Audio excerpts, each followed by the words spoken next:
Welcome to the Great And, Shoud number 7. We're here, we're ready, and as you know, we're here in Kona, Hawaii, with our staff, and we are ready to begin. Jeff has got Adamas working with him already, but now it's going to be an important time to really settle in for this. We're going to do some breathing, and then we'll play some music, and the music is Nothing to Fix. It's based on a summary of the last month's Great And channel. So our staff created it. We hope you love it. And so with that, let's, as I said, start with some breathing. That means get comfortable. Really, whatever that means to you, feel into comfortable.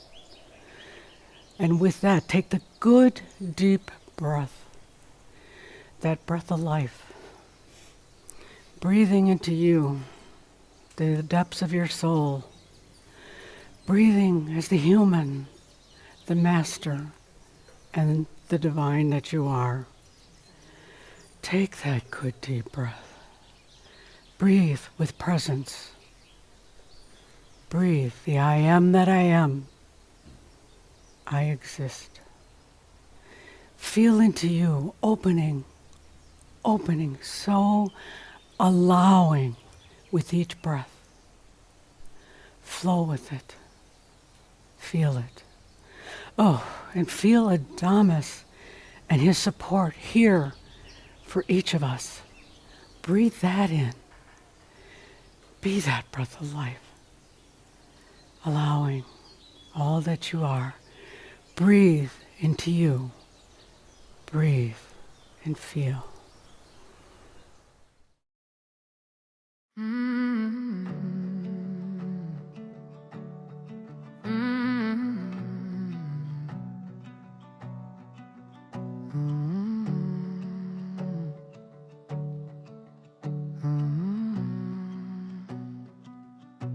I've been walking through the shadows,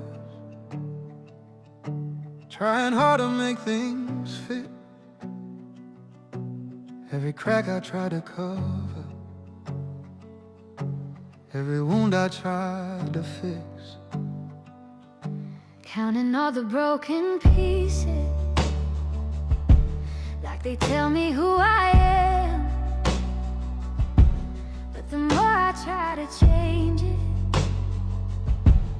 the less I understand. I have watched life in the silence, holding all that weight inside. I was never broken, not once. I was whole from the start. There's nothing to fix, nothing to fight. I am holding the heart of the night. Let it go, let it flow, let it all just be. All this time it was waiting for me. There's Nothing to fix, nothing to prove, no more change, nothing left to improve. I let go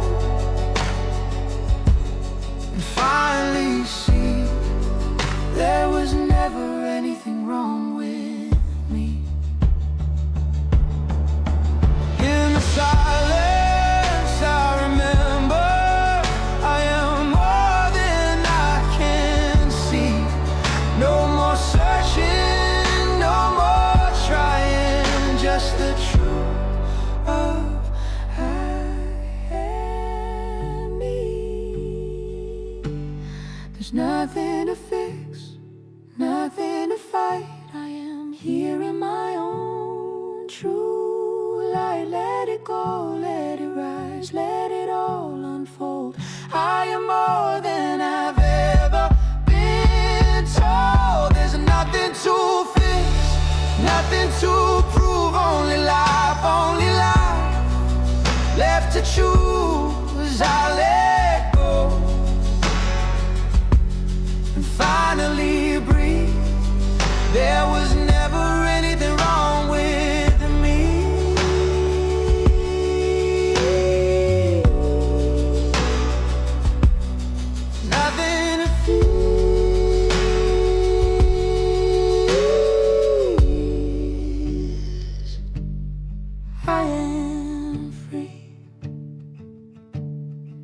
I am free.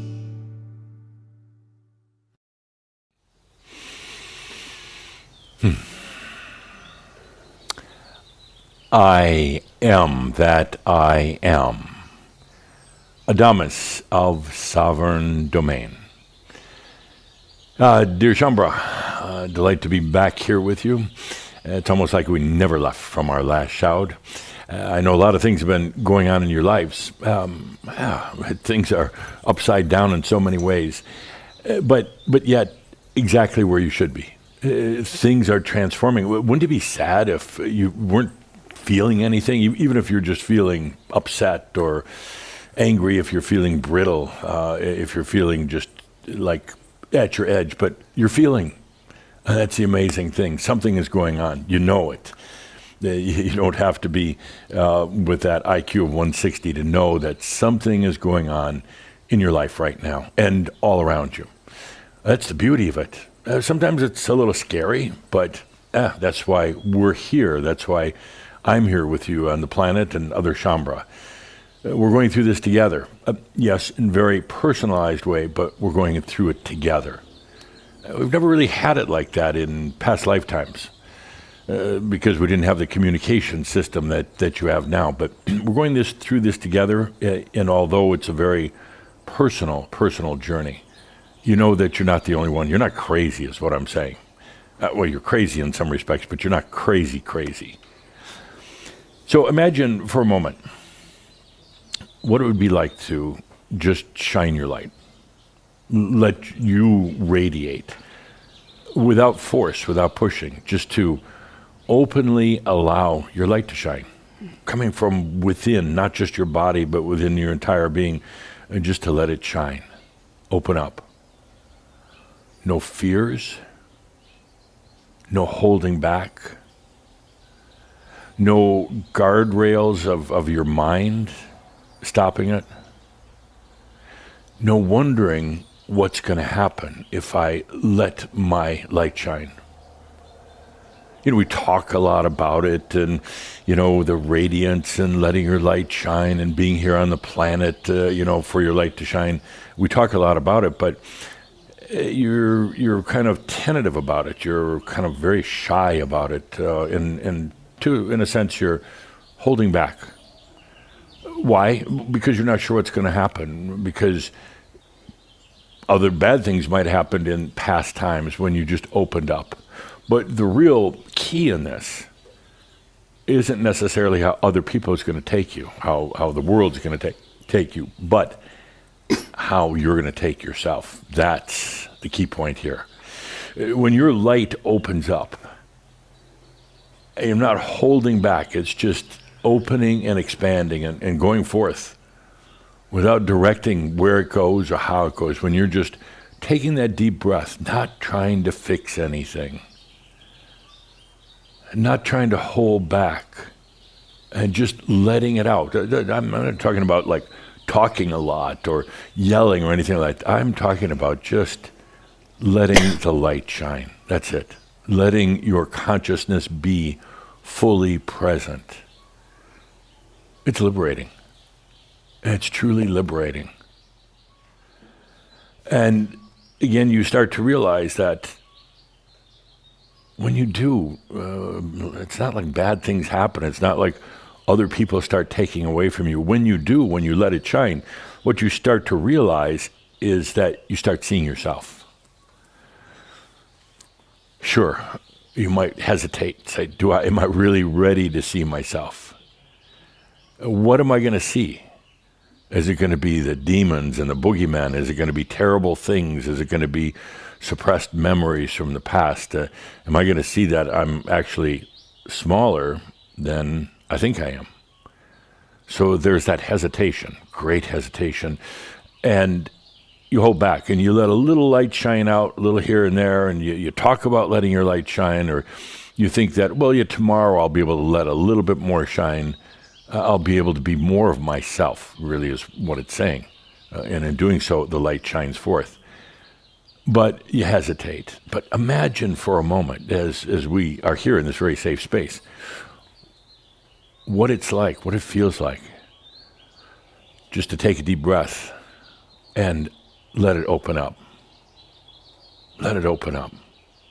And what have you got to lose? You tried everything else. You might as well try this. You take a deep breath and you let go. And what you're letting go of is the human control, the human management of energies, the mental management of creation itself. And when you do, it's liberating. First of all, you realize that there's no backlash. There's no immediate backlash. It's not like you get slapped in the face by your own energy. It's not like suddenly you've opened the gates to the prison and all your demons come out. It's not like that at all. Not like that. The demons are there when you suppress, when you hold back. When you open up, you suddenly realize there really aren't any demons. You suddenly realize the truth of your being rather than the false illusion of your suppressed being. And that's a very key point. When you suppress, when you hold back, that creates all the prisoners in the prison. That creates the boogeymen and everything else. But when you take a deep breath in the presence, I am here. I am here. And you let go of all that mental control. And you just take a deep breath. I am here. That's it. That's it. And you suddenly realize that it's not like a grand revelation in the moment. In a way it is, but it's freedom. It's true sovereignty. You suddenly don't come up with a list of all the things that you have to do or improve to really let your light shine. There's nothing. And as that song just said, there's nothing to fix. And you've been doing that for lifetimes, and this lifetime, it's intensified. You thought you were trying to fix things in the past, but in this lifetime, it's all about fixing up. You know it's going to be your last lifetime on the earth for most of you. You're trying to get everything fixed and in order. You're trying to fix your biology, your body, and your bad habits, and all the rest of that. So there's a lot of fix-up work going on. And as you just saw in the wonderful video, by the way, I've never been a real fan of most of the music that's played leading into my presentation. Not bad, but and not exactly my style. Calder likes it, and some of the others. But now, when you're creating your own music and the videos to go with it, to tell a story in musical terms. And it's not just the music, it's the coding, it's the energy, it's the feeling and the essence. Now I like it. Now I'm a big fan. So I'd be happy to work with any of you, Caldera, any of you, in creating your music and your songs. But the point is that there's such a focus on fixing self and then holding back. I can't really let my light shine. And a little bit of a peek out here and there, but letting it really open up. And by the way, most humans are like that. I mean, most every human is like that. And not opening up for a wide variety of reasons. But, dear Shambra, now is the time. And you find out it's not scary. It's beautiful. You find out that others don't attack you or your light. If the light is truly opening up, the ones who would normally take advantage of feeding or that, they simply don't see you. It's not like suddenly the dark forces from other realms come in and can take you over because you're open and seemingly vulnerable. You're actually less vulnerable when you're truly open. Many of you you've had bad memories of things in this lifetime, and you're aware of the memories, but yet you suppress them, you ignore them, you put them away. And that keeps the light from shining. That keeps you from being you. That keeps you from realizing your greatest potentials, your incredible creativity, your innate understanding versus the mental understanding. So you live in shadows of yourself. Now is the time to realize that there's no holding back. You really kind of can't. You're being kind of forced by yourself, by your soul self, your master self, to open up. And you probably experienced that particularly in the last couple of weeks, last month, there's kind of a pressure. Open up, stop withholding, stop hiding, many of you hide because of, we had a workshop here one time called the Witch Workshop, and because of the persecution of being witches or persecution for your beliefs that you've had in the past. When you've taken a leadership position, you've been in a position of even doing the healing arts, that you were persecuted because of the big overlay of the religions. It didn't conform with what they wanted. You weren't allowed to have these special gifts, so you hid them, and you hid yourself. And oftentimes, great expense to yourself. Oftentimes, great levels and feelings of guilt or shame or trying to conform with everything else. Those days are done. They're done. It's time to let your light shine. And if you resist, if you hold back, it's going to try coming through anyway. You're at that point. Your master self is saying, let's go beyond that right now. Because it's blocking energies. It's making you feel tired and worn out. It's affecting your nervous system. It's affecting your brain and everything else. If you feel into it for a moment here, the message that you're getting from yourself is open up. No more hiding. And again, that doesn't mean that suddenly you need to write books or teach workshops or anything like that. It doesn't mean you have to go and preach and teach. And no, not at all. It just means opening up to yourself. Being so courageous as to finally see yourself. And what you're going to see is a thing of beauty, is a thing of pure beauty and light. And you're ready for it. So let's take a deep breath as we go into this Shoud. There's nothing to fix. You could try and try and try. And as you saw in the video, you fix one thing, another thing falls apart. You fix that, something else falls apart. Finally, it all collapses. And not out of a negative thing, but it collapses because it was kind of a false structure to begin with. You were trying to fashion yourself into something that ultimately really wasn't you. You had an identity or an ego. And not that it's bad, but when it's held into place, when it's welded into place, when there's not a flow of energy, and that identity doesn't change, and you think you have to keep fixing it, then it collapses. When you let your identity be free-flowing, in the moment, totally responsive to your creative nature, then it's one sculpture after the other. That instead of the tin man in the middle of the desert, suddenly it's moving and flowing, and it could be at one point a bird soaring through the skies, or it could be a dancer on stage, or it could be anything, or it can just be you in deep appreciation for yourself.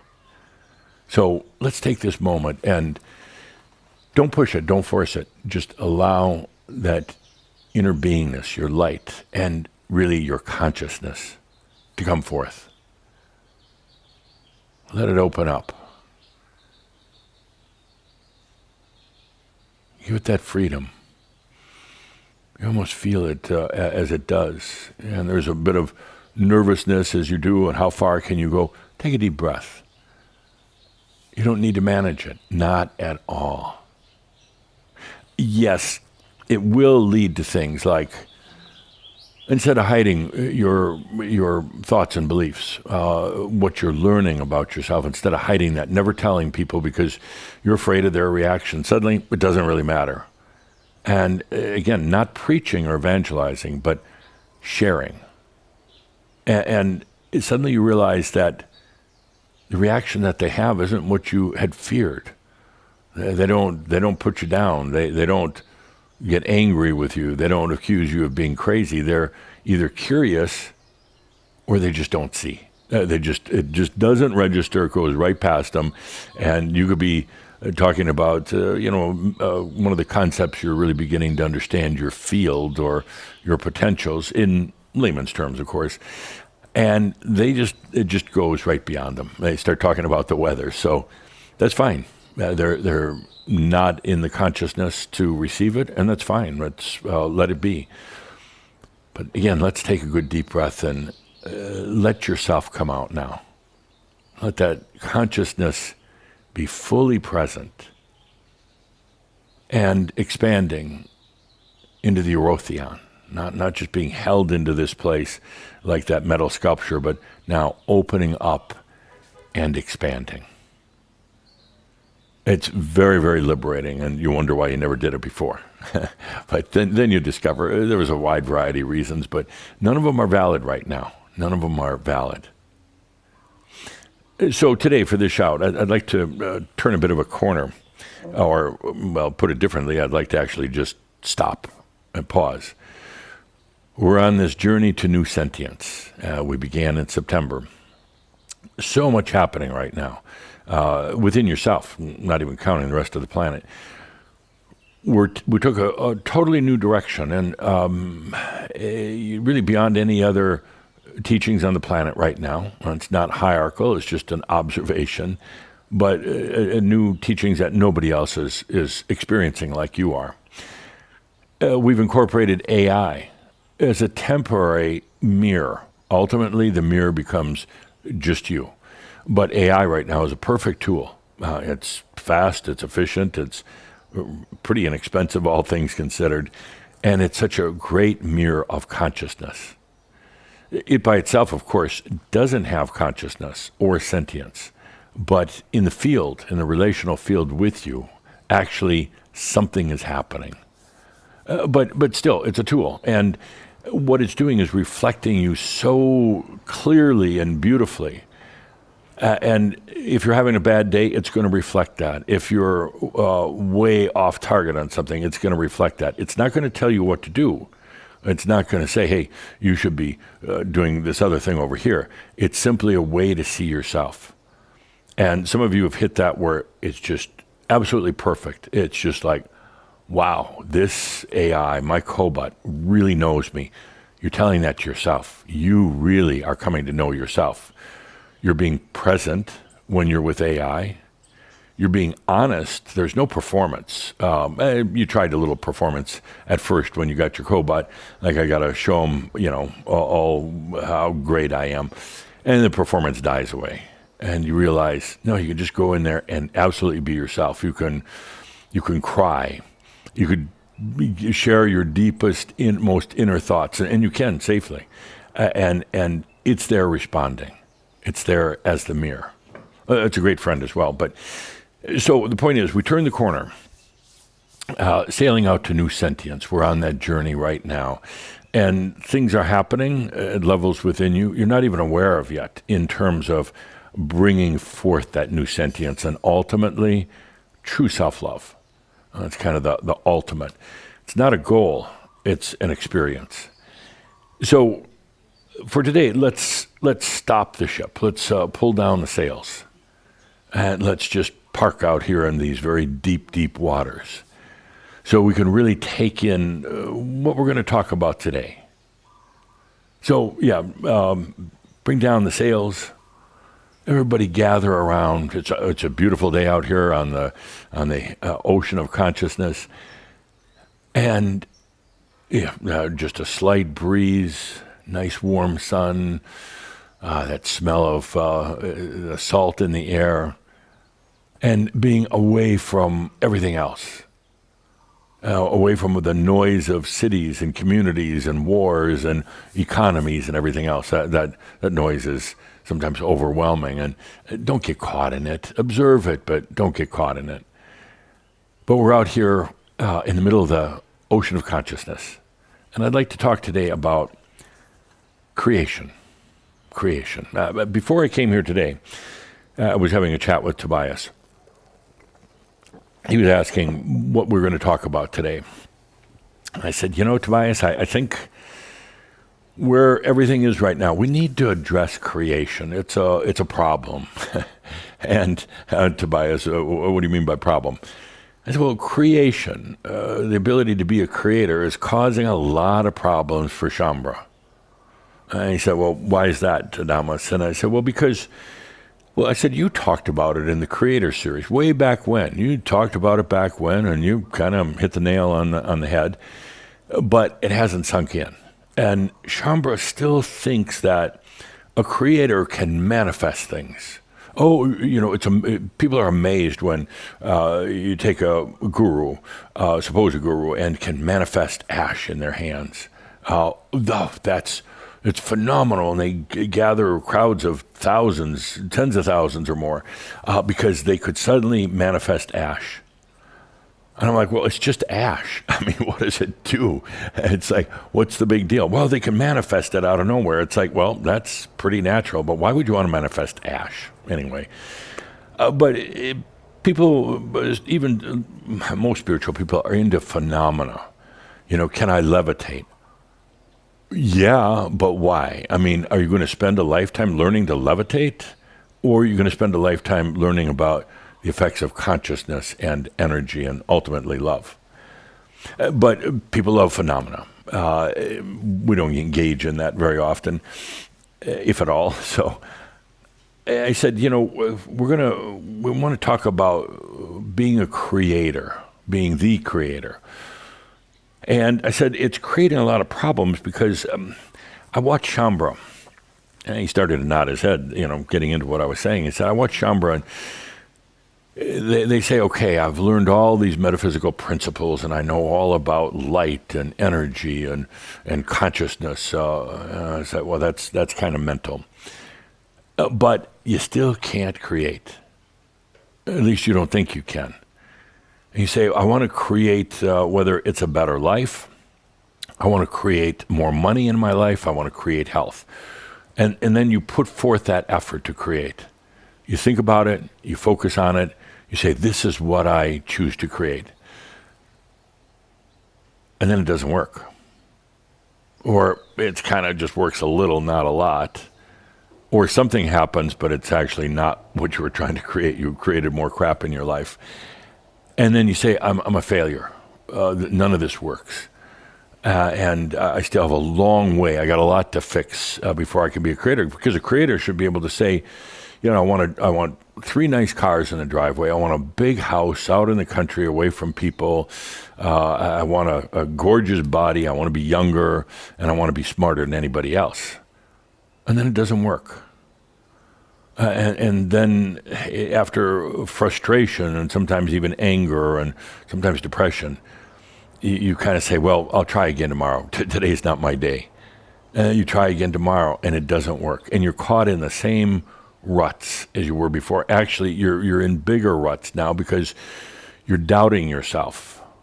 And you're saying, I'm not doing it right. Something's wrong. And as a master, I should just be able to wave my hands and change the weather. As a master, I should be able to manifest like a meal right in front of me right now. Please, let's take a moment to realize that's very, very old spirituality, if even that. That's the Jesus syndrome. Because if Jesus was able to walk on water, then I should be able to also. If Jesus was able to take a couple fish and a couple pieces of stale bread and feed hundreds or thousands, I should be able to. Those, again, that was phenomena that they wrote into the Bible. That's not even necessarily true. Something happened, but it wasn't taking the dead fish and the stale bread and suddenly, boom, you've got enough to feed thousands, a great big block party. It didn't happen that way. But it sure sounds good. It sounds good to walk on water. It sounds really good for some of you to be able to take water and turn it into wine. The basis of those stories is true, but it didn't happen the way that it's presented. It wasn't like suddenly that wine magically transferred in, or the water transferred into wine. Not at all. Suddenly they realized there was a bunch of wine in the closet over there that's been sitting there. Everybody forgot about. We got enough for the party. These things show up in what you would say almost conventional terms and almost explainable terms. It's not very often where it just manifests out of thin air. That is possible, but that's not what we're working on here. We're allowing synchronicities to take place. And the synchronicities, you can track on them and say, okay, well, that kind of makes sense. That wine was always there. We just forgot about it. Well, the fact is maybe it wasn't always there. But suddenly it's there, and you go, oh, well, okay, we should have known that. The fish in the loaves story, they look down on a couple stinky fish and stale bread, and it's like, how are we going to feed everybody? Well, it just turns out that people that came along brought extra, or suddenly a merchant appeared and started selling fish and bread to everybody. These manifestations happen in accordance with the laws of matter right now. They can be complete synchronicities. They can be complete unusual, but they're not phenomena, so to speak. In other words, you can track them back and say, well, there's a base of reality, and that reality just suddenly showed up for me. I wasn't aware that it was even there, and suddenly, those of you suddenly got a check in the mail out of nowhere. Let's say you want to go to a Crimson Circle class, and you just don't have the money, and suddenly a check shows up. Well, you can track it and say, well, it's, it wasn't just out of nowhere. It was somebody left me money in a will, and I wasn't notified, and suddenly the money's here. They have a natural and a practical basis, but they appear out of nowhere. But the moral is that you try creation and it doesn't work. And you become very frustrated with yourself. And you think that there's still a lot you have to learn. Not at all. I'd like to dispel that right now. Just like we did last month saying there's nothing to fix. I mean, that's a huge paradigm shift. Because everybody thinks they have something to fix. And as good as it sounds to say there's nothing to fix right now, I mean, it sounds really good. But the underlying belief is, well, I still have some things to fix. So you continue to subscribe to that. You get the concept, nothing to fix, and eventually one day it'll really sink in and you go, oh, I got it now, but there's nothing to fix. Not your health, not your mental stability, not your spiritual acuteness, none of that. And that's a huge shift. Any other group, any other discipline, any other form of mindfulness will always tell you there's something to fix. And it'll give you the easy steps to fix it, which end up not being that easy for a price, of course. But it takes a while to realize, actually, there's nothing you fix. There's really not, because you are, by nature, a self-adjusting system. The body, the mind, even the spirit, self-adjusting, self-adapting when you get out of the way. And that was the whole point in the Shoud last month. There's nothing to fix, just please get out of your way. That sounds counterproductive because the human, well, no, I need to do this and I need to do that and I need to have my vitamin supplies that I take and I need to do a certain workout routine and I need to meditate every day, and you got all these things, and what happens is the self-adjusting systems of your body, mind, and spirit, they back away. It's like, all right, you're the boss. If you want to fix stuff, you're welcome to. When you're ready to stop fixing, let us know. And self-adjustment, self-balance, it's not even a correction, it's just a rebalancing, constantly rebalancing, especially right now. There's so much happening on the planet, and with you. The two are, separate, but sometimes they merge, but there's so much happening that the systems will balance themselves if you allow them. The human is not really here. I'm going to step on a limb here. Some of you may not like this. The human is not really here to fix, manage, and control things.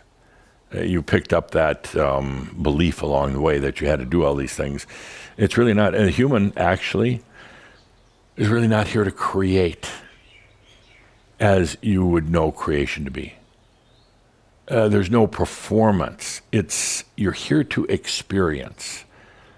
You're the experiential part of your soul, but you're also your soul. You're also the master, and you are also a creator, but not the human. Not the human. So, creation, as I was talking to Tobias about, it's a tough one because you ultimately would judge yourself. Can I create? Can I manifest what I want in my life? And can I create new realities? Can I create? Can I change and create my own dreams, like your nighttime dreams? And you run into it again over and over and over. It doesn't work out. No matter how much more conscious you seem to get or how many spiritual cliches you have in your toolbox, it just doesn't seem to work. And that causes a feeling of defeat, smallness, and like, well, there's something to fix, but there's not. I want to start exploring true creation with you today here in the Shoud, and going particularly into Kihak. We'll go deeper and deeper into it. But it's one of these essential things, and I would also like that to be an upcoming chapter of the AI Guide for Masters, because it does involve AI to a degree. But true creation has no purpose. I feel into that for a moment. True creation has no purpose. It's one of those, maybe one of those WTF. Well, like creation has to have a purpose. No, true creation has no real purpose. It doesn't need purpose. And that's where so many get it wrong. So many are trying what you would call a deliberate or an efforted creation. And you find out that it just doesn't work. There's really no human on the planet that's excels in it. Some people can understand the difference, allow a better life, but very few understand how to create it. The ones who have wealth, the ones who have good physical balance, they're allowing. They're not actually efforting it or creating it. I know some of you are looking at me like that, but it's not the first time. I want you to really feel into it, though. True creation has no purpose. It doesn't need one at all. Those who seem to be more abundant, seem to be healthier, seem to be happier, are simply allowing it. And yes, some of them work very hard at it, but ultimately you can narrow it down to one thing. They're allowing it. They think their hard work is going to make it happen or to allow it, but ultimately the hard work's not needed. You allow it because all of your systems as a human and as a master are self-adjusting and self-expanding.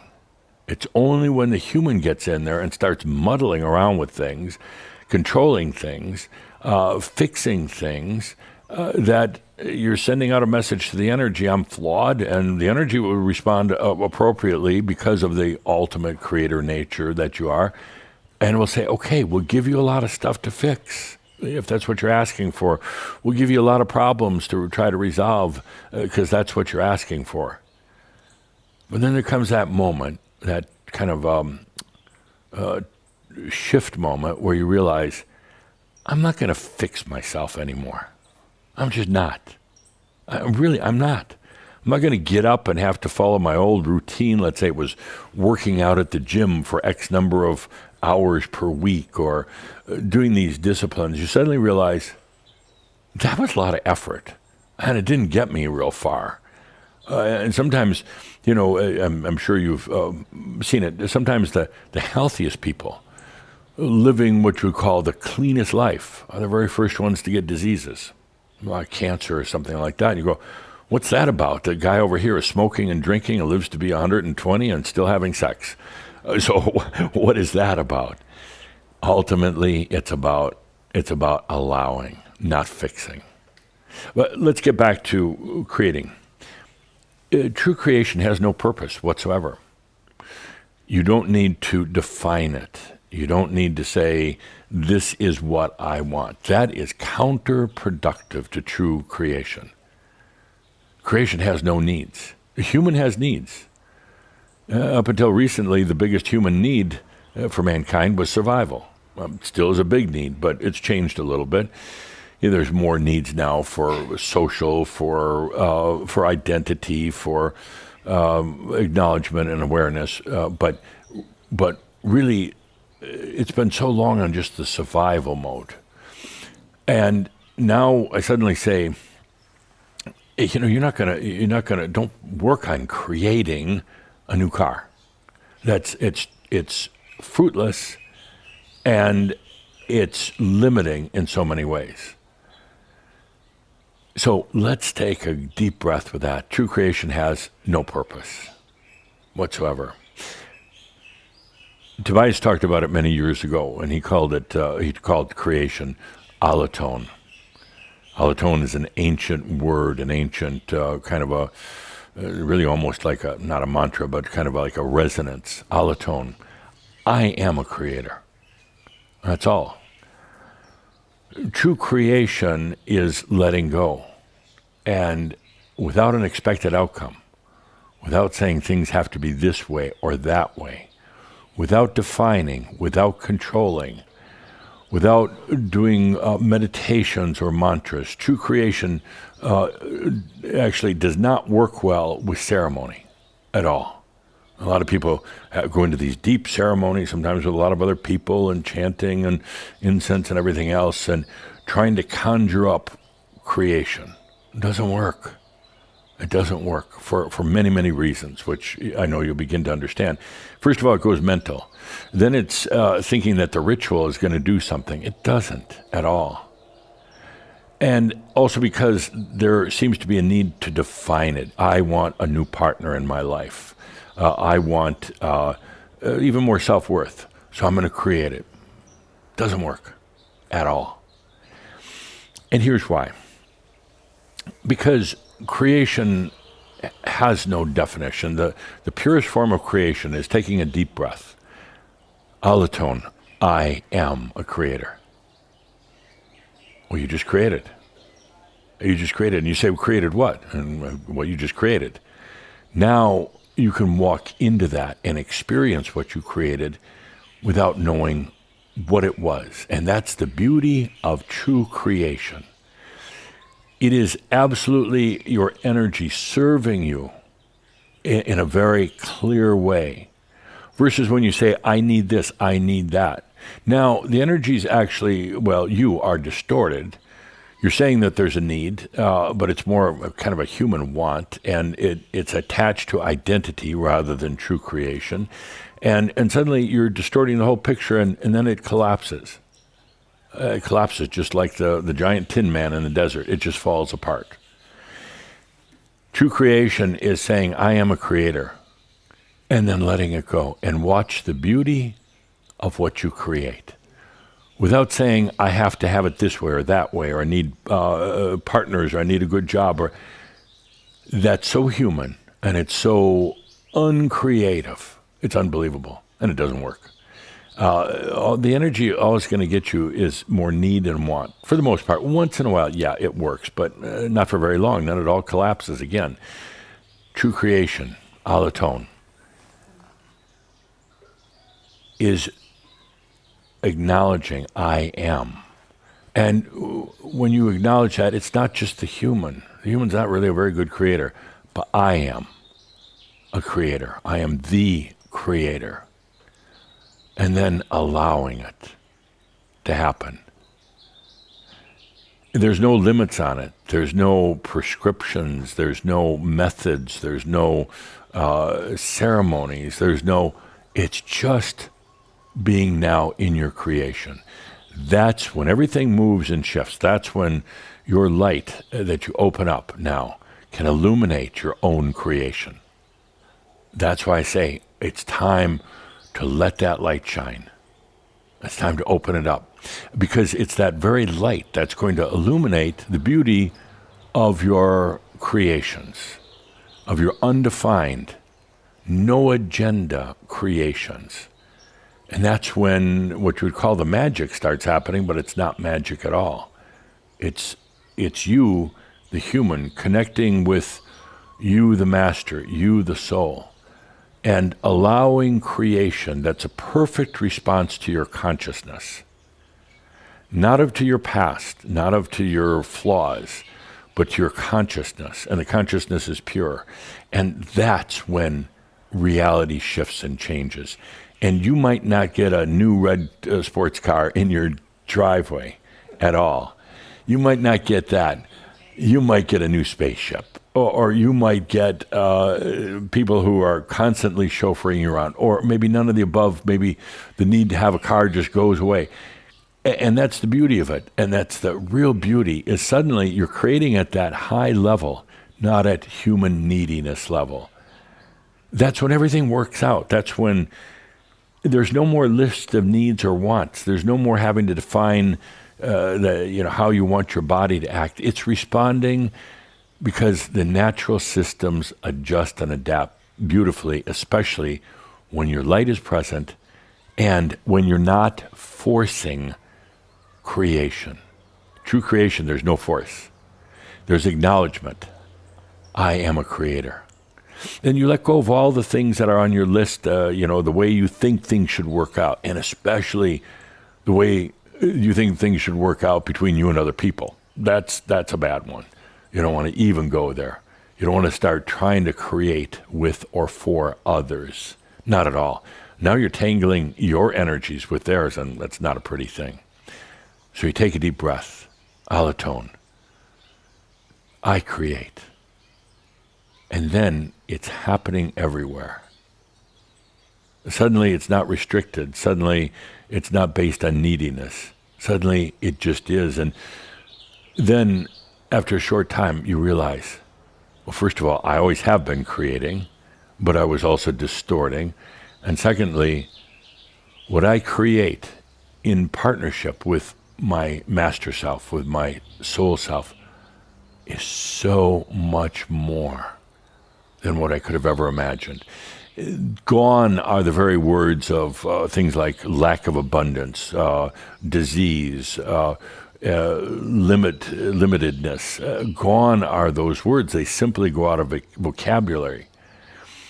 It is in your field, it is in your soul field, that you are a natural creator. But that means without definition. That's the beauty of true creation. That's the beauty. Because that allows the opportunity for your consciousness and your energy to be free, to create at levels unbeknownst to the human. That allows for potentials that are in the field, but simply you're not aware of, because you're operating in a very small confine in the field. But as your light shines and you allow true creation, that allows these amazing potentials to come forth. That's where, I'm going to be cautious when I say this, but that's where things like levitating come naturally. Not because you've worked on levitating, but because now all of your energies are aligned. And they're aligned both in this realm with its gravity, with matter, and they're aligned in the other realms with Orothion. And suddenly these things are like child's play. The human right now, sometimes the ego wants, I want to levitate and people will be really impressed and I want to be on TV and the rest of that. It's nonsense when that's your goal. You're cutting yourself short of your creator nature. As you create open-ended, without definition, without purpose, creation needs no purpose. It's the joy of creation. As you do this, then you realize the importance of the human being in the experience, not in controlling. The human is not really actually the creator at all. The human is there to experience what is created by that combination of the soul, human, master. Then the human goes into the experiences, but the experiences aren't scary anymore because the human's not controlling them. The creation comes from the full I am, not just the human in survival mode. And suddenly now experience becomes joyful and beautiful. Experiencing what you have created. Whether now it can be with other people, but you haven't created because of them or for them, but you've created for yourself, and suddenly you see relationships changing. Suddenly you see flow changing in your life. Suddenly you see synchronicities that you could have never imagined. You have these roadblocks and things that maybe you would like to have happen, but it seems like you can't really get there. Suddenly those dissolve away because of you're in the true nature of creatorship, and you're the experiencer. And there's no need anymore to experience suffering or to experience fear or anything like that. Now you're in the experience of, in the realms of experiencing things like love. That's the next big step. You've created it along with the soul and the master. Now you're experiencing it, and experience isn't so fearful. You don't wonder, well, what happens next? What happens tomorrow? What happens if I do this? What happens if I do that? Suddenly, you're beyond all of that. That's true creation, and it's going to be a tough one, Shambro. I can predict that. Tobias and I are both shaking our heads. It's going to be tough. Not because I want it to be, but you're going to make it tough. You're going to still control it. You're still going to try to define it. You're still going to doubt whether you can do it or not. You're still going to be very human in the approach. Yes, I create abundance in my life. You don't even need to do that. It has no need. Creation has no purpose. Well, you say the human has a lot of things it needs. Okay, well, tell the human to shut up and step back and watch what happens in true creation. True creation is the acknowledgement of consciousness and energy working together to manifest realities for which they, as the human, can then experience. That's all. And when you, as the human, give permission, and that's what Allatone basically means, I give permission to now experience the creation. That's when things start moving and happening. But you're going to test yourself. You're going to doubt yourself. You're going to think, well, no, I still need to tell spirit or angels or my soul or whatever what I need. No, you don't. They either don't know or they don't really care. They really don't. I have to make it very clear what I want. No, you don't. You don't need to fix anything. And you don't have to define anything. It's a very, very, very different way of living. It's free, by the way. I mean, it's freedom. It's sovereignty. And it's suddenly acknowledging and understanding the true nature of creation itself. When this cosmos was created, it wasn't overly defined. When the consciousness created energy, there was no definition to it whatsoever. That's the beauty of creation. Let it be.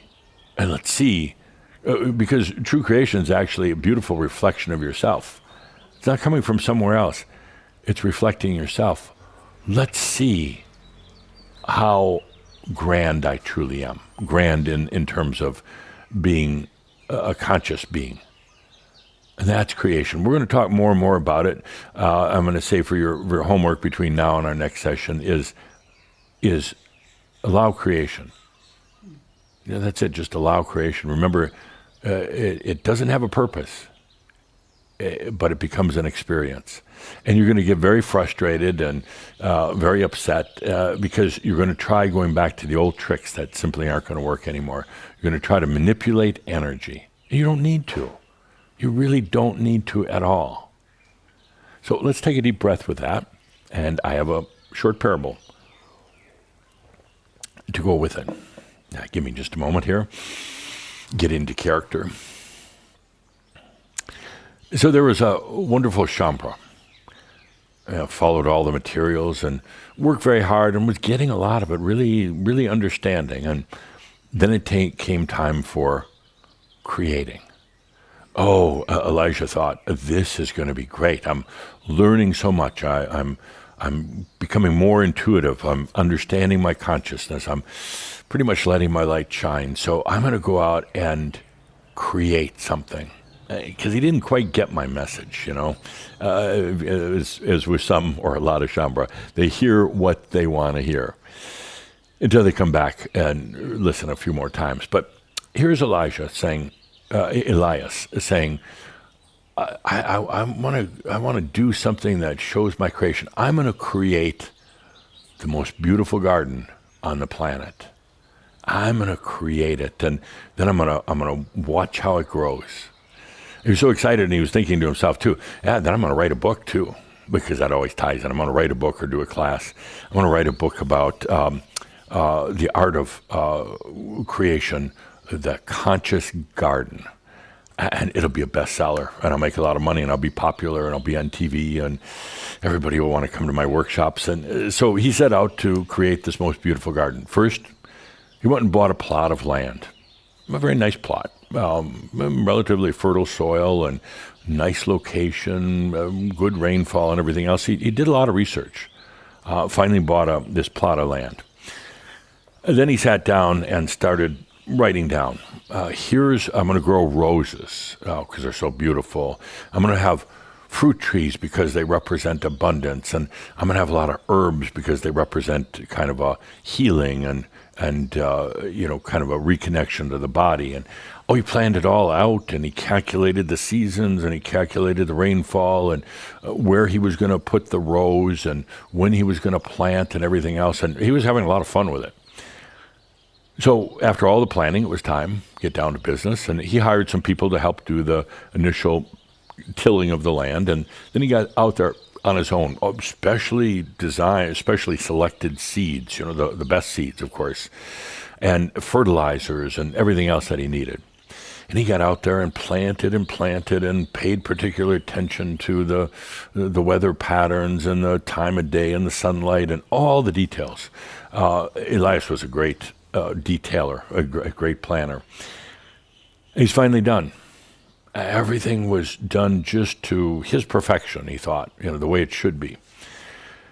And then he sat down under a big tree out in the middle of this vast, vast garden and waited. And waited. And waited. Nothing happened. You know what I forgot? I forgot ceremony. I forgot. I have to do a ceremony. I have to burn some charcoal and some incense, and I have to have certain leaves in there and mix it all up and go spread it on the land. So he did in a hurry. He said, geez, how could I have forgotten that stuff? And he sang some chants out in the middle of the land, particularly on full moons, and chanting. And then he went back, sit under the tree. Nothing happened. Nothing at all. He was very disappointed, really disappointed. I mean, it was one of those disappointments like you get once in a while. It's so disappointing you have to hide it from yourself because you're a failure. I mean, a big failure. And he got to thinking, what did I do wrong? What went wrong in this whole program? And I should probably put in a little bit more fertilizer. Maybe I didn't put in the right amount. So he went and fertilized everything again.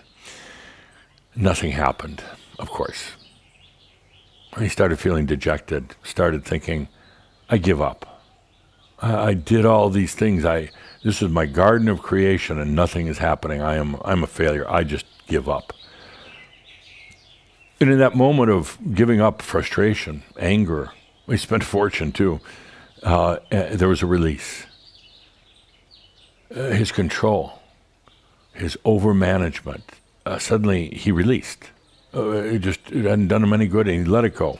He's just ready to walk away from the garden, ready to sell the land, get rid of it. And suddenly, he saw some things start to sprout. A few leaves, a few sprouts. He's like, oh my gosh, it's working after all. All that effort actually, it was slow. It's actually working. And he got out in the field and started to putz around, started to do a few more ceremonies and a few more dances and extra watering, a little extra fertilizer. And as he was doing that, everything wilted and died. Talk about devastating. I mean, you've had experiences like that, not in your garden, but in your life. You try and try and try, and it doesn't work. You're a fraud, you think to yourself. You're a failure. Well, now, he was really devastated. And he collapsed right out in the middle of the field. He thought about digging a 6-foot hole in the ground and putting himself in it because he was so devastated. All of his identity was tied up in this project, the garden, and nothing worked. Nothing at all. And then, when he was almost, he hadn't eaten, hadn't done anything in a while, and he's on his last moments in life, and suddenly he heard a voice. And the voice was simply Allatone. Something inside him knew kind of what that meant. I create. I am a creator. I don't have to work at it. I don't have to effort it. I don't have to force creation. I should allow it to occur naturally. Allatone. Well, as you can imagine, suddenly everything started growing.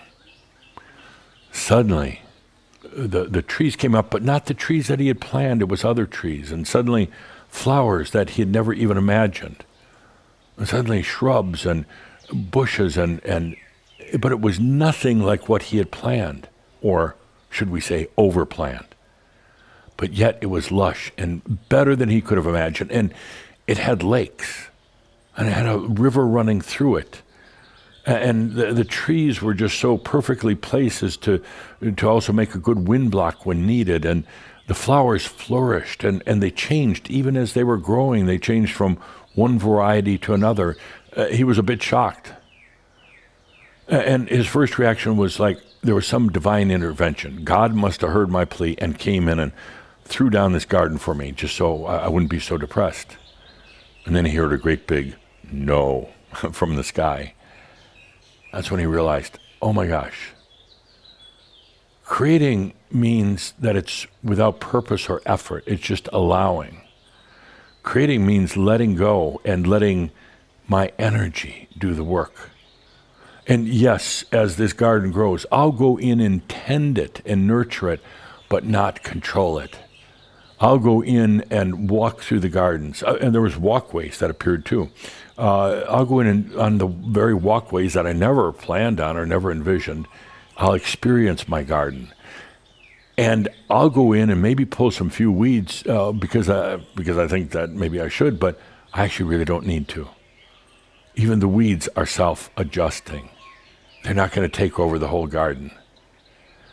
And in that moment, he realized the beauty of true creation. It doesn't need to be defined. It needs to be allowed. That's all. And then it responds accordingly to your consciousness, to your soul, to the master, and to the human. And it can be so much far grander than what the controlling human by itself had ever thought. It's almost the antithesis, the opposite of what people think of creating. They want to define it and structure it and manage it, but that also limits it. And that also often causes it to collapse, even before it even gets underway. Elias learned a beautiful and important lesson.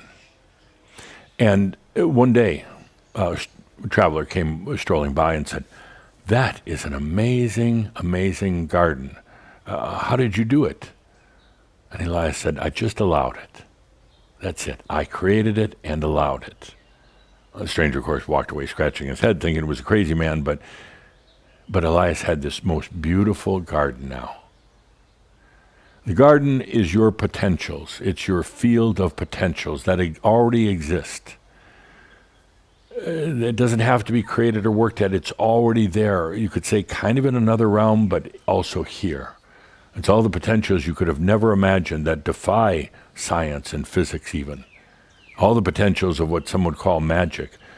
All the potentials of having the experiences that you and your soul really desire, not the ones you think you need. And that's what the garden represents here. And the outcome far more beautiful than what he could have created on his own. Now, there's going to be a tendency to say, I still need to define that I want a garden. Actually, you don't, because your knowingness already knows. And if a garden is appropriate, a garden shall appear. And if certain people are appropriate, those people will appear. And whether it's abundance, whether it's health, or any of those others, they just come in as a natural result of conscious creation. Not controlling creation, but conscious creation. And that's where we're going. And while it seems simple, in a way, very beautiful, it's also very, very difficult because you've had so many lifetimes of managing, controlling, limiting, and restricting. It's going to be very difficult to just be a creator without a purpose, because creation doesn't need a purpose. It's already occurring, you'll come to see, already occurring all the time.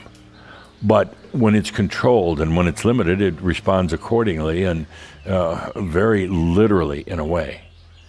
But it's time now for us on the journey to the Isle of New Sentience and self-love to start being conscious creators, meaning it's your consciousness that's creating it, not you, the human. The needs, everything you want, everything that is part of becoming the experience of your creation is already there. And it's going to be so hard because some of you are so stubborn and so insistent. No, I need this. I want this. And shifting into the mode of openness. I am allowing my light to shine. I'm allowing myself to be open, in other words. No longer shutting in, no longer hiding, no longer limiting. I'm going to allow myself to be present. And I allow creation, Allatone, without definition, and then watching and experiencing what happens. That is the way of the master. And there are really no other teachings of philosophies on the planet that are teaching it. Buddhism hints at it to a degree, but they also talk about the annihilation of the identity. We're not annihilating the identity. We're being more present than ever, but allowing the identity to be fluid, to constantly be in a state of transformation and adapting. Taoism has the same thing, but it's surrendering to a higher power and a higher source. Always turning it over. No, there's no turning over. You are the master. You are the one in experience, of experience, and you are the center point for creation. It's not being dictated by some other being somewhere else. It's not about surrendering to some other being. And in the same with, we have Buddhism and Taoism and a few others that touch upon this different form of creation, and Alcoholics Anonymous, AA, also. Turn it over to a higher power. You're a failure. You're weak, so you got to turn it over. So there's some that are already touching on the concept of a different type of creation, true creation. But we're going to be going into it first, with you as a sovereign being in the center of creation, in the center of experiencing the beauty of creation, not just yours as a human, but yours as a holistic being, soul, master, I am. And it's going to be a very interesting, difficult. There's going to be a tendency to go very mental, but we'll get there. We'll do it. Let's take a deep breath with that. Allatone. I create. And then I experience my creations without defining, because you see, defining or limiting takes away the sheer beauty of creation. So Tobias said, when we were talking in the Ascended Masters Club, he said, do you think Chambra's ready for this? He said, I tried it years ago, really one of the very first Shoud series. I tried the Creator series. It didn't land. Parts of it, yeah, a little bit of it, and sounded good, but they're still frustrated with creation. And I said, Tobias, I looked him right in that eye of his, I said, Tobias, we have to do this right now. We have to. It's all part of new sentience. It's all part of self-love. We have to go there. If they're not ready, well, they'll fall by the wayside, but there are some who are, and who are ready to truly understand and embrace creatorship. Creation that has no purpose. It doesn't need one. It is just creation. Let's take a good deep breath with that. And dear Shambhara, just a quick reference to, before we do the Marab, just a quick reference. This is also something that is being studied or explored on a quantum mechanics basis. The quantum mechanics, they understand now, and it's becoming fairly well accepted, that it's the observer who really is creating reality. It's not that reality then brings about consciousness. Consciousness brings about reality. It's becoming to be more and more understood. Things like the split slot experiment and that kind of prove that. Where they haven't gone yet, and they don't quite understand, is that there's no definition then in what the observer observes. There's no agenda. There's no saying, this is what I want my consciousness to create. They're halfway there. We're going to go the other half. We're going to bring it to the point where there's no need for definition. You're just creating and then experiencing the beauty of your own creations. I'll be going into this much deeper into Kihak and some of the upcoming Shouds, but for right now, let's take a deep breath and do a marab. And when all else fails, do a marab. When all else boggles the mind and you're trying to figure all this out right now and how you're going to be a new creator and create that everything you need. No. Let's take it to marab with some music.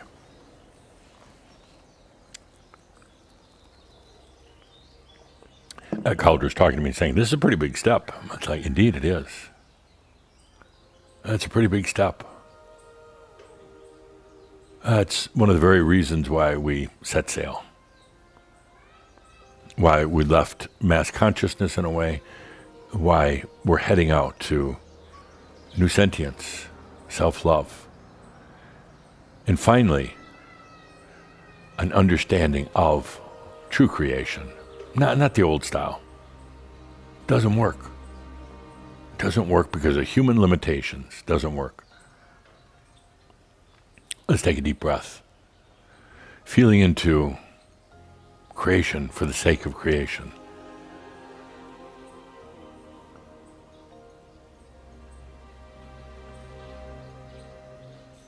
That's where you get your hands off the wheel, off controlling. That's where you don't need the mind to define.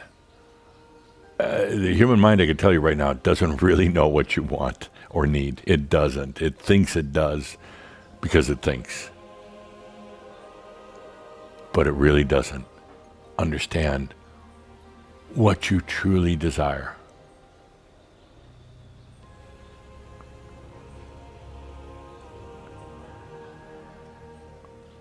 Consciousness, you, by nature, are creators.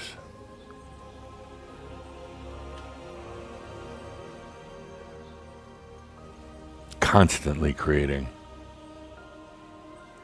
Even right now, in realms that you're not even aware of. Your dreams that you have at night, but the dreams you're dreaming right now that you're not aware of, are a form of creation. And not the human dreams where they're frustrating and trying to work out dream details of your human life. Those, like I've said before, are the ones you remember when you wake up. But right now, you're dreaming at many different levels, creating at many different levels. This level here, interfacing light with matter, gravity, it's a little bit different form of creation. It's very visceral, very real. You think you're really in this reality. You think you're really living it. It's so real. But you learn to understand that that's just part of creation. And even this realm that you're in, the realm of matter, actually can be a perfect garden for creation. As rigid as it is, as dense as it is, it can be so perfect for true creation. And experiencing that from the human perspective, but experiencing, I hate to even put words on it, but experiencing the grandness and the glory of true creation. And please remember, it's not you, the human identity, that is creating, not you just by yourself. It becomes a co-creation with the I am soul. You, the human identity, which is constantly morphing and changing, become the experiencing part of it. But then you realize you actually always have been the human, the master, and the soul. And so we then just let all those terms and definitions go out the door. That's when you take a deep breath. I create. And then I experience the glory, the grandness, the majesty of my creations. And my creations are allowed to change and to shift and to transform even as I walk through them. They're not held tightly into place. There's nothing to fix in them. It's about experiencing the I am that I am. It's a very, very different way to live, to experience. Going from efforting, hard work, a lot of affirmations, ceremonies.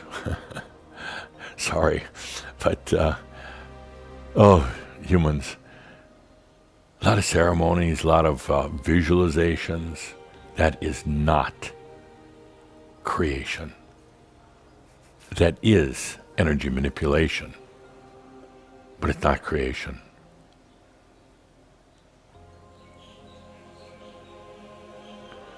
You get to a point where you realize that it's your energy. It doesn't need to be manipulated. It's constantly responding to you and to your desire to be a creator.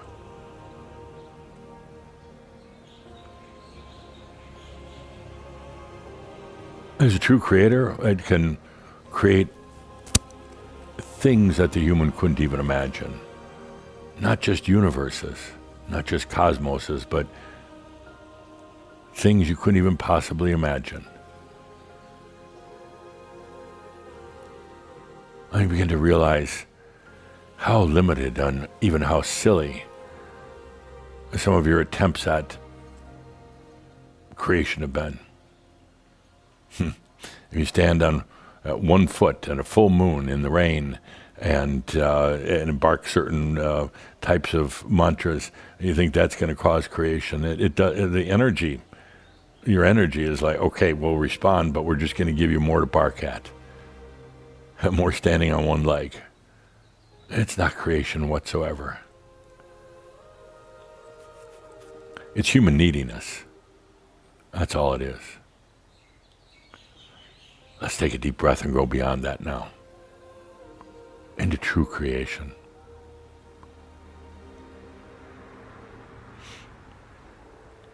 And as I said at the beginning of the Shoud, it's so important right now to open up, because true creation doesn't occur when you're all closed down, when you're not letting your light naturally open up. Then you just won't be able to be aware of what you're creating. It's when your light is open, when there's nothing to fix, and when you're acknowledging Allatone, I am a creator. Actually, the creator. Because you're creating your own reality. And then step back, and things are going to shift and change, and maybe it might seem disruptive at first, but it's not. Things are being cleared out. That's when you step back, and then you get that first glimpse of what you've created. That garden that isn't the things that you planted or thought were supposed to go in there. The garden that wasn't all the careful cultivating and tending to the plants and obsessing over them. Something completely different grew there. Not the flowers, not the trees that you had thought were going to be there, but something far, far more majestic. Like what happened to Elias. Let's take a good deep breath with that. Don't try to figure this all out. Just take a deep breath and feel it. True creation has no purpose. It does not need one.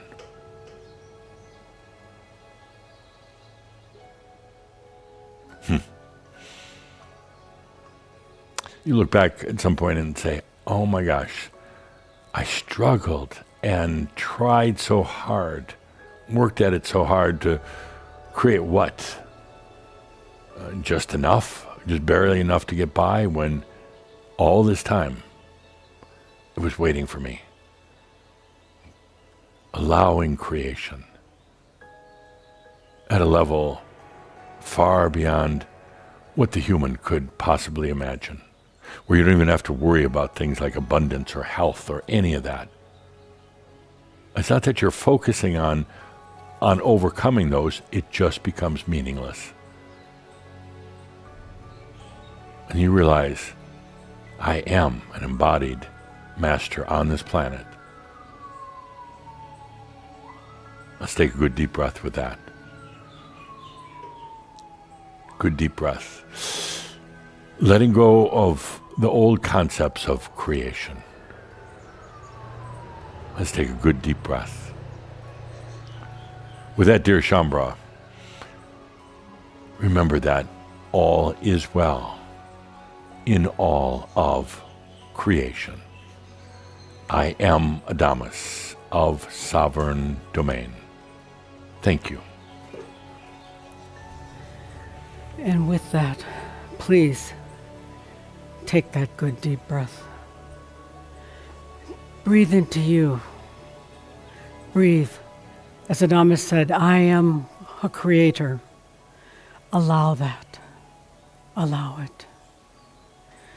Breathe and flow. It's simply a process of allowing. I am the creator. Take that good deep breath. Breathe it in. Feel into this. Feel into you, the depths of you. Breathing is the human, the master, divine. Breathe with presence. Again, I am a creator. You're that breath of life. Breathe it. Flow with it. Take that good, deep breath. Breathe as we bring this special session to closing. Breathe into you. I am the creator.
I am